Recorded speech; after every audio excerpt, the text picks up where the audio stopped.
Então fala você ligado aqui no canal, sou Eduardo Ferrari e trago assuntos importantes do Vasco. Antes eu peço a tua inscrição, aqui embaixo tem um botão vermelho, inscrito, inscreva-se, é sempre muito importante, também de graça a tua inscrição. Então você que ainda não é inscrito aqui no canal, reforça aqui embaixo a tua inscrição, reforça também o teu like, habilite o sino de notificação para todos os vídeos e vamos falar do Vasco. Mas antes de falar do Vasco, eu quero falar da Betfair. Betfair que é patrocinadora oficial do Vasco e parceira aqui do canal Vasco Connection também. Repara aqui embaixo, o link fixado no primeiro comentário desse vídeo é o link da Betfair. Clique uma vez nesse link, faça a tua inscrição, lembrando que ajudando a Betfair, você vai estar ajudando o Vasco da Gama também, então vamos ajudar, vamos contribuir, repetindo aqui, link fixado no primeiro comentário desse vídeo, sem contar nas promoções da Betfair, sensacional para a torcida do Vasco, beleza? Então, link fixado no primeiro comentário desse vídeo e lembrando, jogos para maiores de 18 anos, beleza?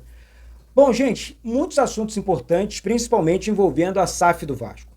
Antes de falar sobre essa questão envolvendo a SAF do Vasco, já que o Marinakis, né, Evangelos Marinakis, o milionário grego, né, dono do Olympiacos da Grécia, está e confirmou que está sim interessado e negociando também com o Vasco, tá certo? Então, já que ele está negociando com o Vasco, eu enxergo com bons olhos, repetindo aqui, o Vasco que precisa de uma empresa milionária ou bilionária para assumir a SAF do clube. Não tem jeito, o nosso clube hoje é um clube falido financeiramente falando, combalido financeiramente falando, não temos um elenco, não temos sequer um time de futebol. Essa é que é a grande verdade. O Vasco precisa, renascer novamente para o cenário nacional e mundial, já que o Vasco é mundialmente conhecido.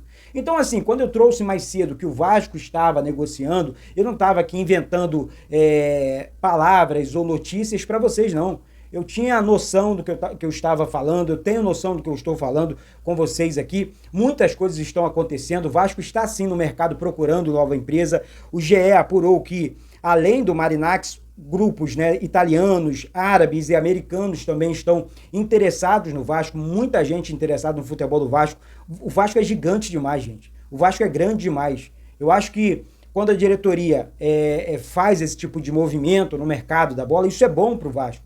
Isso mostra o tamanho da marca Vasco da Gama. E assim, quando eu comparei o Botafogo, até dentro desse assunto, foi porque o Textor não é dono de empresa. O Textor é um só, ele é o dono da SAF do Botafogo. 90% da SAF do Botafogo. Então, assim, precisamos de um cara de um cara que pense, eu tenho o mesmo pensamento que o John Textor lá no Botafogo. É bem isso. Precisamos de um cara com esse tipo de pensamento grande, um cara que prometeu lá, em contrato, tá? Isso é contrato lá no Botafogo, que em 4 anos ele ia resolver os problemas financeiros do Botafogo e disse também que o Botafogo passaria a disputar campeonatos e conquistar campeonatos. De repente, com 2 anos, com a metade do tempo que ele prometeu em contrato, ele está cumprindo. E aí você olha para o Vasco, precisamos desse tipo de dono profissional, sei lá, precisamos desse cara. Precisamos de alguém com esse poder de investimento, com essa grana no bolso, sabe? Então, já que ele confirmou, o Marinakis, que está negociando com o Vasco, gente, vamos torcer para que tudo dê certo. Porque não adianta a gente ficar de historinha, a gente ficar de mais discutindo um com os outros, achando que, não, eu tenho a razão, eu vou. Não vai. Sabe, os políticos não vão resolver nada dentro do Vasco mais. Não temos mais essa... Então, gente, eu peço a opinião de vocês sobre a questão envolvendo aí o Marinakis, nova empresa na SAF do Vasco, é muito importante a sua opinião, deixa aqui nos comentários, deixa o like também no vídeo, que é muito importante e ajuda demais no alcance aqui do canal. Então deixa essa força aí, mais uma vez aqui insistindo. Bom, vamos falar sobre novo treinador. O Vasco também que busca aí novo treinador, já que o Felipe é aquele interino, né? O Felipe tá ali só para comandar o Vasco nesses 2 últimos jogos agora no Campeonato Brasileiro, quarta-feira contra o Atlético Mineiro, final de semana contra o Cuiabá, depois terminou, acabou. O Santos aguarda uma resposta do Luiz Castro até amanhã. E o Vasco, segundo o GE, na informação semana passada, né, do GE, o Vasco teria feito aí uma proposta boa para o técnico Luiz Castro. Luiz Castro, que teve uma excelente passagem pelo Botafogo aqui no Rio de Janeiro, conhece muito bem o futebol carioca, conhece muito bem o Vasco também, e na minha opinião, o Luiz Castro é um excelente treinador, tá? A questão não é contratar só o Luiz Castro, né? Temos que contratar o Luiz Castro, mostrar um projeto para ele, um projeto de campo, de bola, de jogadores, de reforços, para que ele possa montar um time e o elenco. O Vasco não tem. O elenco do Vasco, o time do Vasco é muito fraco, né, para o ano que vem encarar realmente vários desafios importantes. Então, assim, Vamos aguardar aí a cena dos próximos capítulos, não só envolvendo o Luiz Castro no Vasco. O Vasco também negocia com outros treinadores. Eu, particularmente, gosto desse tipo de treinador. Assim, um exemplo, Luiz Castro não é brasileiro, mas trabalhou aqui no Rio de Janeiro, trabalhou no Brasil, então sabe como funciona o Campeonato Brasileiro. Eu acho que contratar treinador desconhecido é um risco muito grande, sabe? O Vasco não está vivendo um momento para contratar um estrangeiro. Essa é a minha opinião, sabe? Peço demais de vocês aqui embaixo, porque o Vasco vai precisar de uma reformulação do elenco, vai precisar realmente contratar novos reforços, novos jogadores para esse elenco, para a montagem de um novo time, e aí é começar literalmente do zero. Esse time do Vasco é capenga, o time do Vasco é todo moído, né? Então, assim, precisamos de um novo time para a próxima temporada. Essa aqui é a verdade dos fatos. O Pedrinho sabe disso, por isso que corre contra o tempo para anunciar uma nova empresa, um novo dono da SAF, para que o Vasco volte ao cenário nacional e mundial do mundo da bola, competindo, né? Competindo, porque o Vasco só briga para não cair, o Vasco só briga para, enfim, coisas tristes, se bem que esse ano ainda deu ali um alento, chegando numa semifinal de Copa do Brasil, brigando na metade da tabela do Campeonato Brasileiro, agora a coisa desandou de vez. Não acredito mais que o Vasco busque uma vaga para a Libertadores, mas de repente uma Copa Sul-Americana é aquele respiro, né? Aquele último suspiro para a disputa de uma competição internacional ano que vem. Então, vamos aguardar aí a cena dos próximos capítulos envolvendo o novo treinador do Vasco.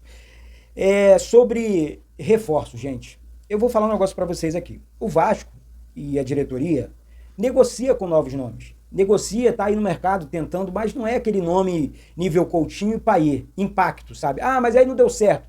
Outra discussão. Não vamos entrar nessa questão envolvendo deu certo ou não deu certo. Vamos falando do impacto, sabe? Eu preciso contratar um jogador grande, nível Coutinho e Payet. E aí? Esse cara recebe mais de 1,5 milhão por mês. O Vasco vai atacar esse mercado? Vai fazer um novo investimento, ou um investimento desse tamanho para o ano que vem de novo? Eu acho que não. Eu acho que perdemos demais já tentando esse tipo de jogador. Acho que tem que ser mais assertivo, sabe? Tem que ser, tem que acertar mais. Como que eu acerto mais? Eu vou mirar jogadores bons, mais novos, de repente no mercado sul-americano, ou até mesmo na Série B do Campeonato Brasileiro. Jogadores que se destacaram também na Série A do Campeonato Brasileiro 2024. Então dá para ajeitar o time, dá para realmente resolver alguns problemas. Agora tem que ser muito assertivo, repetindo aqui. Para terminar o assunto aqui envolvendo Barca do Vasco, vou repetir para vocês aqui a possível Barca no Vasco no final desse ano.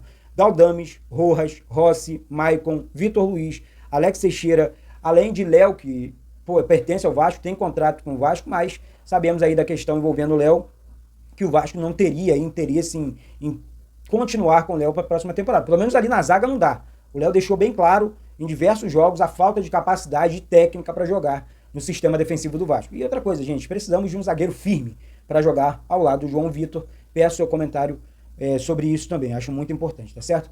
Então é isso, gente, mais uma vez eu deixo um vídeo aqui no canal, peço o like de vocês, a participação de vocês, você que ainda não é inscrito, reforça aqui embaixo a sua inscrição, vamos para cima, tá certo? Um beijo no coração e saudações vascaínas.